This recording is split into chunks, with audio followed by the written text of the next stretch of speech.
Boa noite, meus queridos irmãos e irmãs. Estamos felizes em darmos início a mais um Evangelho no Lar. Este programa é elaborado e apresentado pelos estudantes dos cursos online do Lar Ismael. Sejam todos bem-vindos. Jesus possa envolver a cada um de vocês e seus lares em muita luz, saúde, paz e alegria. Aqueles que quiserem, coloquem um copinho ou uma garrafinha com água para ser fluidificada pelos amigos espirituais. E dando início ao evangelho de hoje, vamos convidar nosso irmão Irandi, que fará a leitura de harmonização. E aqui eu vou abrir um parêntese e dizer para vocês, prestem muita atenção nessa leitura de harmonização, nesse texto maravilhoso que o Irandi irá ler agora e logo em seguida fará a nossa prece inicial. É com você, Irandi. Boa noite a todos. Então vamos para a leitura do livro Relicário de Luz, de autores diversos, lá no capítulo 94, Alma e Corpo.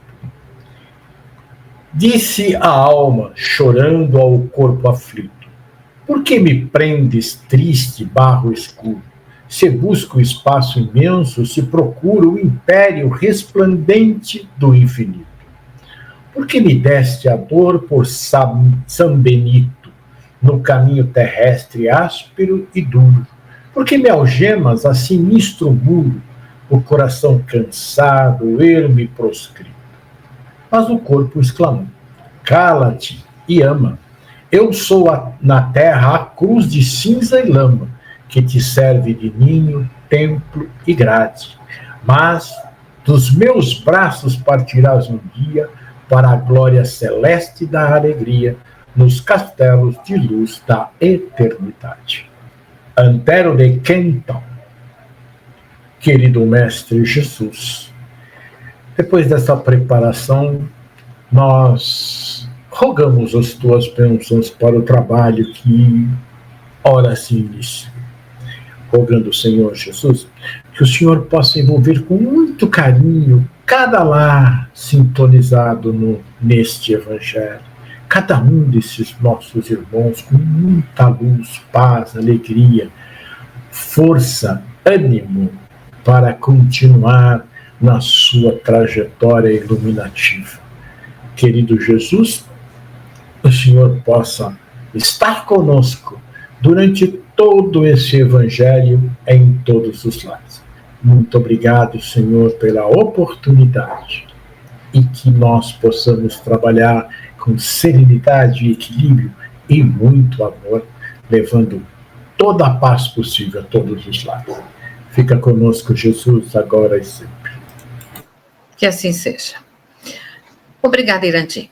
E agora, já harmonizados com a presença de Jesus em nossos lares, através desses amigos espirituais, iniciamos a leitura do Evangelho segundo o Espiritismo, no capítulo 17, Sede Perfeitos, Instrução dos Espíritos. Item 11, Cuidar do Corpo e do Espírito. E o capítulo inicia com uma pergunta: consistirá na maceração do corpo a perfeição moral? Então, gente, em primeiro lugar, nós precisamos saber o que significa maceração. É amassar ou triturar algo a fim de extrair-lhe o suco. É preciso macerar a fruta para extrair-lhe o sumo. Por que a maceração do corpo não leva à perfeição moral? Porque a perfeição moral, ela está centrada no desenvolvimento do caráter, na prática de virtudes e na superação de vícios, não na dor física.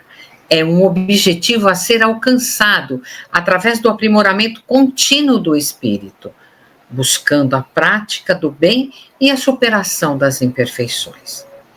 E agora, lá no Livro dos Espíritos, na pergunta 919, nós temos: qual o meio prático mais eficaz que tem o homem de se melhorar nesta vida e de resistir à atração do mal? E a resposta é a seguinte: um sábio da antiguidade vô-lo disse: conhece-te a ti mesmo. Esta resposta indica que o autoconhecimento é uma ferramenta muito importante para a busca da perfeição moral. Então, meus amigos, na doutrina espírita, a perfeição moral, ela é vista como o objetivo final da evolução espiritual, alcançada através de múltiplas encarnações e do aprendizado constante. Bom, boa noite a todos. A doutrina espírita vê como o que os espíritos nos dizem sobre essa questão e dando continuidade à leitura do Evangelho. Vamos lá. Para resolver essa questão, apoiar-me-ei em princípios elementares e começarei por demonstrar a necessidade de cuidar-se do corpo que, segundo as alternativas de saúde e de enfermidade, influi de maneira muito importante sobre a alma, que cumpre se considere cativa da carne. Pois é. E como cuidar do corpo, né? Cuidar do corpo é um conjunto de hábitos e atitudes que contribuem para o bem-estar físico, mental e emocional. Para o Espiritismo, cuidar do corpo é uma responsabilidade individual que deve ser feita com diligência, em conjunto com a fé. O corpo é um patrimônio divino que deve ser nutrido e cuidado para que possamos cumprir nossa missão na Terra. Agora, como cuidar do corpo? Então vamos ver. Alimentação. Comer bem com uma alimentação balanceada e rica em nutrientes. Exercício físico. Praticar atividades físicas regularmente. Com relação ao sono, dormir bem e ter um sono reparador. Higiene. Manter uma boa higiene pessoal e das mãos. Hidratação. Beber água regularmente. Cuidado com a pele. Usar produtos hidratantes e evitar manchas e perda de firmeza. Saúde mental. Manter relações saudáveis e falar sobre o sentimento. Cuidar dos pensamentos, ser otimista e alegre, ter fé, orar constantemente. Autoestima. Dedicar um tempo para cuidado pessoal. Prevenção de doenças.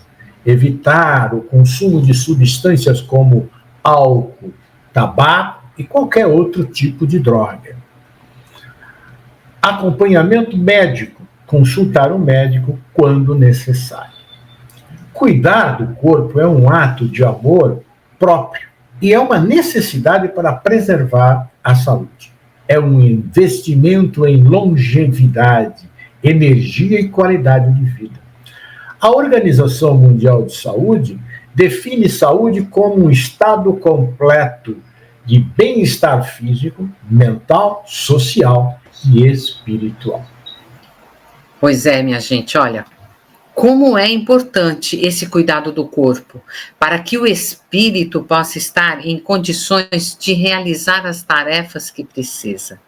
Então, minha gente, vamos cuidar do nosso corpo. E dando continuidade à leitura do Evangelho.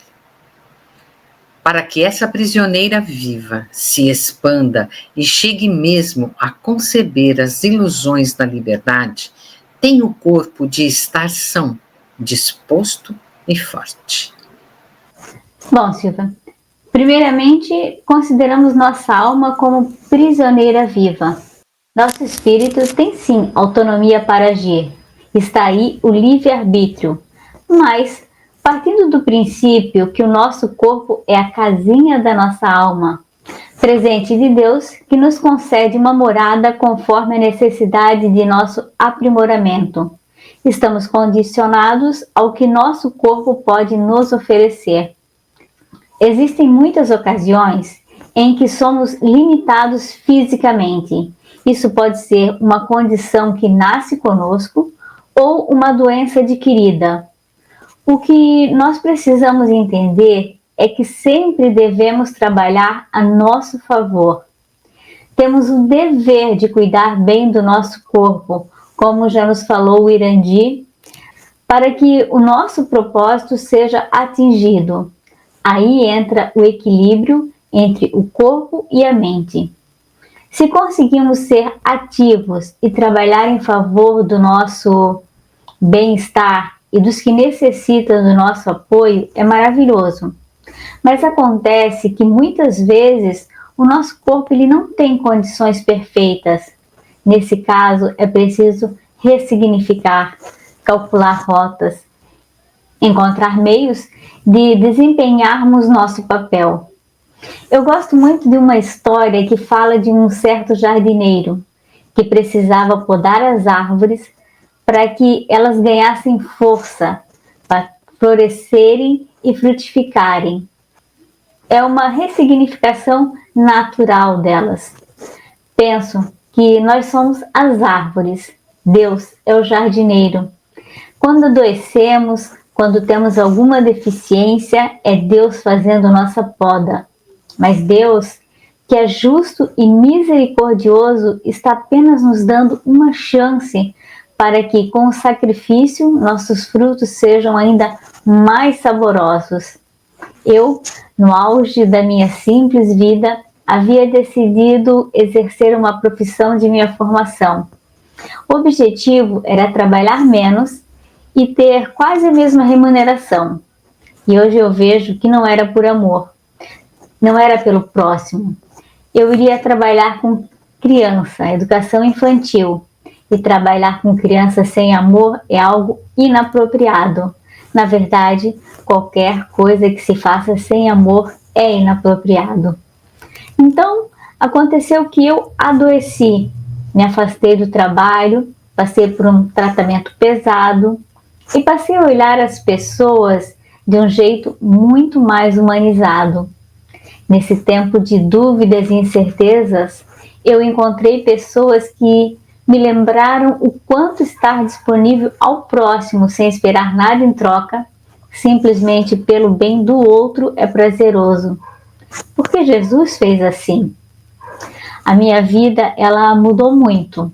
No meio da minha dor, eu consegui ser o apoio que o outro precisava.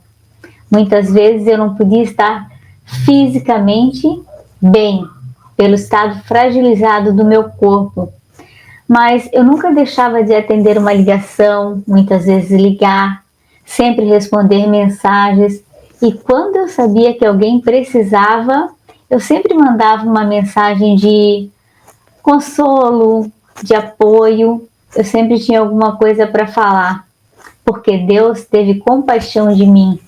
Notou que no auge de um corpo saudável, eu não estava entregando o meu melhor. Então, Ele usou a minha fragilidade para eu entender as fragilidades alheias. Eu continuo sendo um espírito imperfeito ainda, mas buscando a cada dia melhorar no caminho da evolução, graças a Deus. E é nesse momento que acontece a nossa cura, a cura que independe de um corpo sadio, mas que depende de uma alma que aprendeu a trabalhar com o que era mais precioso, o amor puro e verdadeiro, de estar disposto a fazer o nosso melhor, apesar das dores, ter uma alma curada. Está aí uma prisioneira viva, que usa os recursos disponíveis para equilibrar o dom da vida. Muito bem explicado, Ionara, sobre a nossa prisioneira viva. Mas, para aclarar ainda mais essa questão, vamos dar continuidade à leitura do Evangelho. Façamos uma comparação, diz o Evangelho. Eis-se, acham ambos em perfeito estado. Que devem fazer para manter o equilíbrio entre as suas aptidões e as suas necessidades tão diferentes? Bom, minha gente, o corpo e o espírito devem trabalhar em conjunto para o progresso moral e espiritual. Porém, temos necessidades distintas. O corpo exige cuidados materiais, como alimentação equilibrada, repouso, sono adequado e lazer. Aquilo tudo que o Irandi já explicou. O espírito anseia por nutrição moral e intelectual, como estudo, leitura edificante, reflexão, oração e prática do bem. E isso é essencial encontrar o equilíbrio, porque negligenciar as necessidades do corpo pode prejudicar o desenvolvimento do espírito, pois a doença e o sofrimento físico podem obscurecer a mente e dificultar a busca pela evolução moral. Então, Silvia, quando eu adoeci, eu fiquei muito debilitada e eu observei minha família, todas as pessoas que se entristeceram junto, mas elas não ficaram de braços cruzados, me ajudaram nas coisas práticas e, o mais importante, nas orações. Eu recebia todas com muita fé. Foi nesse momento que eu entendi: se meu corpo estava passando por uma fase que exigia repouso e pouco esforço, minha alma estava ativa e disposta para mostrar como eu era grata pelo tratamento e a possibilidade de me restabelecer. Como disse anteriormente, minhas atitudes se tornaram mais humanizadas e eu estava muito mais receptiva, solidária, realmente me importando com a dor do outro, algo que eu tento continuar fazendo até hoje. Pois é, Ionara, como é bom estudar e nos identificarmos que estamos fazendo certo, né? E por outro lado, dar prioridade excessiva aos prazeres materiais pode sufocar as aspirações do espírito, impedindo o progresso moral e espiritual. Ambos são importantes para a nossa jornada evolutiva. Então, minha gente, como estamos equilibrando as necessidades do corpo e do espírito em nossas vidas, desenvolvendo virtudes como a paciência, a humildade, a benevolência, a generosidade, que são fundamentais para a nossa jornada evolutiva. Cada pessoa, independente de sua posição na sociedade, deve cultivar essas qualidades, não como um fim em si mesmas, mas como meio para alcançar a verdadeira perfeição moral. Então, Silvia, somente cuidando, dessas qualidades que nos levam a Deus é que conseguiremos equilibrar as coisas. Mas continuando a leitura do Evangelho, e ele vai nos dizer: inevitável parece a luta entre os dois, e difícil achar-se o segredo de como chegarem a equilíbrio.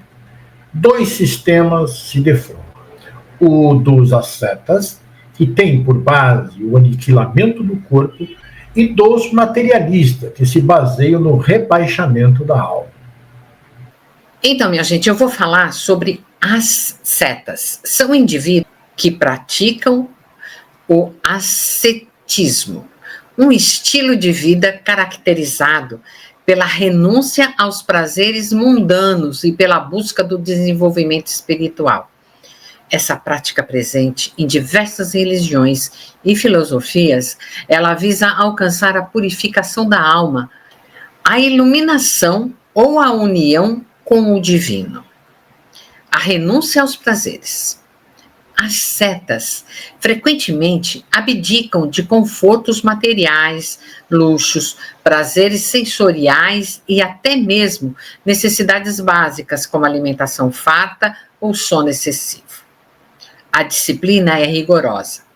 A vida ascética exige disciplina e autocontrole, com práticas como jejum, meditação, oração e trabalho manual árduo. Foco na espiritualidade. A busca pela conexão com o divino. Alguns ascetas optam por viver em isolamento, como eremitas, enquanto outros se unem a comunidades religiosas. Exemplos: monges budistas buscam a iluminação através da meditação e da renúncia aos desejos.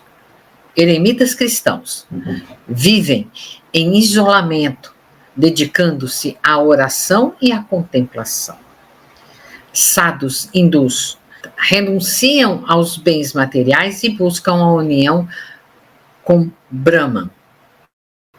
A prática do ascetismo deve ser realizada de forma consciente e equilibrada, buscando o desenvolvimento espiritual sem prejudicar a saúde física ou mental. Então, Silvia, eu vou falar agora sobre os materialistas, porque eles partem do princípio que não há nada além da matéria, do palpável, e não consideram que possa existir a vida sem o corpo, negam a vida futura. Nesse caso, o rebaixamento da alma e a desconsideração da sua individualidade. Para o materialista, nossa alma serve apenas para animar o corpo de carne, e quando este morre, nosso sopro de vida, nosso espírito acaba junto com ele. Para nós espíritas, é uma visão limitada, pois desconsideram a inteligência suprema, a evolução das almas e dos mundos, desconsideram a eternidade, o porvir no mundo espiritual, considerando a matéria o princípio e o fim de tudo. Então, meninas, percebemos que nenhuma das duas doutrinas é sadia, pois uma visa só o bem-estar espiritual, sem levar em conta o corpo físico, que é a morada do espírito. A outra considera só o corpo e deixa de lado o fundamental, que é o espírito. A doutrina espírita vem nos dizer de forma clara que o importante para nós é cuidar dos dois, pois o corpo é a morada do espírito. E esse só reage no mundo corporal, onde trabalha, para a sua perfeição, com a utilização do corpo. Concluímos que nós, espíritos, necessitamos e muito do nosso corpo sadio. Isso não significa um corpo perfeito, mas mesmo que falte nele membros, é esse corpo bem cuidado que fará brilhar um espírito ao deixá-lo. São duas violências quase tão insensatas uma quanto a outra: a dos ascetas e do materialismo. Ao lado desses dois grandes partidos, formiga a numerosa tribo dos indiferentes que, sem convicção e sem paixão, são mornos no amar e econômicos no gozar. Onde então a sabedoria? Onde então a ciência de viver? Em parte alguma. E o grande problema ficaria sem solução se o espiritismo não viesse em auxílio dos pesquisadores, dos estudiosos, demonstrando-lhes as relações que existem entre o corpo e a alma e dizendo-lhes que, por se acharem independência mútua, importa cuidar de ambos, porque senão nós não vamos progredir. Realmente, Irandi, temos que cuidar muito bem do nosso corpo, pois é a casa do nosso espírito enquanto estamos encarnados. Porque o corpo é um invólucro material que reveste o espírito temporariamente para a sua missão na Terra, executando o trabalho necessário ao seu adiantamento. A alma é o espírito encarnado, ou seja, a condição do espírito durante a vida corporal. A alma é a essência imaterial da vida humana. A alma é criada simples e ignorante, sem ciência e sem conhecimento do bem e do mal. A alma é um princípio inteligente, imperceptível e indefinido. A alma é o espírito encarnado. O espírito difere dos outros animais por ser o ser pensante, ter o livre-arbítrio e a responsabilidade dos seus atos. Ela possui, além dos sentimentos, a sensibilidade, a afetividade, as faculdades psíquicas, e as faculdades intelectuais. O perispírito é uma substância semimaterial que serve de primeiro envoltório ao espírito e liga a alma ao corpo. E essa união da alma com o perispírito e o corpo material constitui o homem. Daí, vemos a necessidade de se cuidar do espírito e do corpo. Aqui demonstra que se cuidarmos só de um ou do outro, não haverá o equilíbrio do conjunto, ou seja, corpo e espírito. Quem morre é o corpo, e a alma adentra no mundo espiritual, revestida do seu perispírito. A morte é apenas a passagem da alma do mundo físico para o mundo espiritual. A alma continua viva em outro plano, outra dimensão. Um dia irá voltar a habitar um corpo para continuar o processo evolutivo. Isso é muito bonito, né? Muito bonito mesmo isso. Então, precisamos cuidar mesmo de um e de outro. Como vimos, ambos são importantes no papel da evolução. E dando continuidade ao Evangelho, amai, pois a vossa alma, porém, cuidai igualmente do vosso corpo, instrumento daquela. Desatender às necessidades que a própria natureza indica é desatender a lei de Deus. Não castigueis o corpo pelas faltas que o vosso livre arbítrio o induziu a cometer e pelas quais é ele tão responsável quanto o cavalo mal dirigido, pelos acidentes que causa. Sereis, porventura, mais perfeitos se, martirizando o corpo, não vos tornardes menos egoísta, nem menos orgulhosos e mais caritativos para com o vosso próximo? Leonara, em tempos passados era utilizado pelos membros da Igreja Católica, né, o cilício, que era uma túnica, cinto ou cordão feito de crina, arame ou corda, que se usava sobre a pele como forma de penitência, mortificação. Era uma forma de autoflagelação para aqueles que cometiam uma falta contra Deus, no sentido de se melhorar, de se santificar. Seu uso era geralmente acompanhado de jejuns, orações, do terço ou rosário. Eu fazia alguma coisa errada e eu ia então mortificar o meu corpo para ter assim o perdão divino, né? Mas hoje nós sabemos que quem comete o erro não é o corpo, pois quem comanda o corpo é o espírito. O corpo é uma máquina, uma vestimenta emprestada por Deus para que possamos agir aqui no nosso planeta Terra, visando, né, o crescimento espiritual. Portanto, os desejos não estão no corpo, e sim no espírito.